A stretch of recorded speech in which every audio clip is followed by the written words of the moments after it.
Okay. Now we did. Now we started. We're going to see Dexter versus Fons. And I think we've seen this once before. I've never seen this before. I'm pretty sure Fons won that. And it was when Dexter was playing Sheik. Oh, so that's going way back. But now he's got Cloud.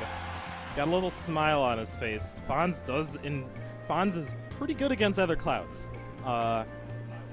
Great edge guarder. Swords have historically been a Fons killer. Yeah. He had a problem with Lucina for a while. Had a problem with Shulk. Has a problem with Corrin. Yeah, so historically, swords have been not something he's appreciated, but has done pretty well against Cloud. Cloud's a little different. Even though there's a sword, there's all that landing traps. Fons can just kill a Cloud at 0. Yeah. He's done that many times before. So and that's so disheartening to get killed off of like nothing. Like, and that's kind of Fons' specialty is killing off of like oh, I feel like I'm gonna be fine, and then all of a sudden a fair comes in or an excellent like forward smash read, anything like that is just like kind of what Fons is so good at. And so Dexter's really gonna have to kind of do what he did in his previous match, and that's just find a way to get the edge and then just keep pushing the momentum and keep pushing the momentum to make sure that he never lets Fons get the edge. Yeah. So, that was a cross slash and a half off that there. Didn't pull the trigger though. Wow, I'm surprised. I can't talk right now. pull the trigger. Pull a trigger? Pull the trigger. I call him Triggle from now on. Yo. Speaking of pulling the trigger. He already taunts on the second up smash to hit. Fons getting some confidence in already. Yo, cocky Fons is actually a pretty dangerous Fons. Yeah. He still has Flood, too. Yeah. That's the scary part. Yeah, oh yeah. Once Dexter goes off stage, he fully charged Flood will... Oh, well, I mean, we were talking about it. He does push it out, and I like the usage there. He was just trying to get him maybe off stage, and wow! He went low. I was certain that he was dead. Like, that was like as low as you possibly could go. That was like Hermes Conrad level of limbo low. It's just, he had his double jump, but you don't really expect Clouds to ever edge guard that low, especially without limit. Oh, that fair. Oh, the air dodge. Oh my goodness. Fons, please. It's like okay, this is like a Mario thing. Against Marios, there aren't that many scenarios where you just get hit by something and then you want to air dodge immediately, especially if you're above ground. Because fair spike is probably the only thing that's going to really kill you at like 80% there. And so you want to wait it out. You can wait. He wants to get a read, so he might charge it already. Then you double jump and you get away. But Fons always takes advantage of those scenarios. And now we're seeing something that we have yet to see in this tournament, and that is Dexter Marth. I did know he had a Marth. I've just never seen it to this point. Yeah, I knew he had a Corrin. I didn't know he had a Marth. Yeah, I remember. I don't remember why I knew this, but I had it's in my head that he had a Marth. Well, either way, Marth has been seeing a rise in the Smash 4 meta, and maybe Dexter's at the time where, like, you know, I want to play this new character that's being considered a top tier. Maybe let's try it. What can I say? I'm a trendsetter. Remember, I started playing Marth a long time ago, right before he hit his meteoric rise in popularity. So clearly they're just copying me. Not Mr. E, not Leo, Nightwing. No, actually I suck. So yeah, Marth has been seeing the rise because of players like Mr. E, like Leo, like False. So and now we are seeing Fons though battling this Marth in the exact perfect way. That is the thing about Marth is that he doesn't have many hitboxes below him. And one thing I know Fons is very knowledgeable and will say is that Lucina, he thinks Lucina is probably better than Marth versus very close to each other, just even slightly, just because it's not tipper dependent. Like the tipper doesn't change the game so much. She naturally kills earlier if you don't tipper, but Fons has a Lucina and they play the same, and he can take advantage of the same things. They play similarly. Yeah, they play similar. Their disadvantage is about the same. Right, yeah. That is definitely an agreeable statement. And right now Dexter is keeping Fons from landing, but he does retreat to that platform safely. Dexter's going to have to try and find a way to keep the pressure on, though. He's got to find this stock before he takes too much more damage because, as you said, no hitboxes below him means that he's going to have a lot of trouble landing, and Fons is going to eat that right up.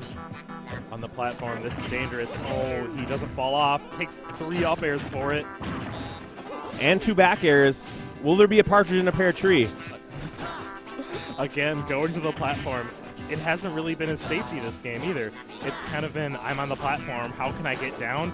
And he's taken like 20-30% every time. Normally it's like, oh, I'm on the platform. Whew. This time it's been, oh god, I'm on the platform. Ugh. Air dodge? No, nice. He gets the dare spike. All out. That is something you don't see very often, folks. Cherish that moment. He's noticed Fons is waiting. Fons is waiting. Let me just dare it. He gets a sweet spot, too. That's just amazing. People in the crowd shaking their head about that one. Now, I definitely could be wrong here, but I remember reading that the spike hitbox of dare is only 1 frame. Like, it only exists for, like, 1 frame of the swing. I am not 100% sure on that either. I know it's a small window. Whether it is a very, very small window. Yeah. But not sure the exact frames. Either way, going for that dare was ballsy. Yeah. And it was like, hey, I'm in your head. Mm-hmm. Which, unfortunately, he wasn't able to push into a game win, but it definitely means that if he can find a way to take this game 3 and build up a little momentum, that Fons has got to watch out because Dexter's a strong player. Yeah.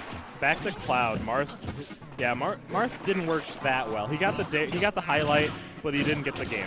And now Cloud, maybe that's the option here. Shout out to KK showing up finally. Yeah. Nice Saturday night at Tales of Jank. This is a quite delightful Saturday. I'm going to have to check up on what's happening over in Midwest Mayhem Saga, so... Oh, yeah, that's happening right now, too. I do know that Captain Zach got upset by SS, but that's the only big upset I know about. And what we're going to be hoping to see is Dexter taking this upset, I believe, over Fons, if you were to make this comeback. Yeah, I think Fons was seated lower than Dexter this time, but then again, Dexter, he's an HM in Minnesota this season, versus he's always been on the numbered side of that PR. Yeah, so I don't think that means that Dexter's gotten worse. I just think that Minnesota is growing in leaps and bounds in everyone's skill. Yeah, and it's interesting to see because we generally consider Minnesota's generally considered the better state. Yeah, most certainly. And Fons sitting at number 4 versus an HM on the PR in these sets. It's kind of showing, hey, where's Fons on Minnesota? Right now, he's definitely in a good spot. He's definitely better than HM in Minnesota because he's up 2-0 right now and has just, unfortunately for Dexter, really been on point with everything that he's tried. The only big misstep that he's had is when he got dared by that Marth. And that didn't even matter that much. A little too much rage on that dare to go for the F air after. It gets up aired, but doesn't die. As long as he keeps his stock. This is going to be good for Fons. Oh, wow. Great roll read, just fairs him directly into the stage. Gets that Cloud Space program. Launches him. Cloud at the ledge is the ultimate raid boss in this game. So, I mean, it's hard, and Dexter used it, took advantage of it, but still. Fons, wow, he's at 51% already on his second stock. Dexter. Like I said, if Dexter can get a modicum of a momentum, he can really turn it up. But he had to upbeat. He had to. And, you know, it's a good thing he did. Yeah. Fons was about to end that man. You could see it in his eyes. Oh, yeah. It was like anime style. Like the fire appeared in his pupils. Mm-hmm. And he had to burn that one resource, but now he's low on limit, almost halfway there. He's got to try and get this back if he hopes to have a chance in this, staying alive in this set. Mm-hmm. Uh-oh. Dare? That's it. That's the Fons. The Fons combo ends it. Fons that is losers finals. That is straight up the Fons. Mm-hmm. Now we're going to see Fons face off against Marshall.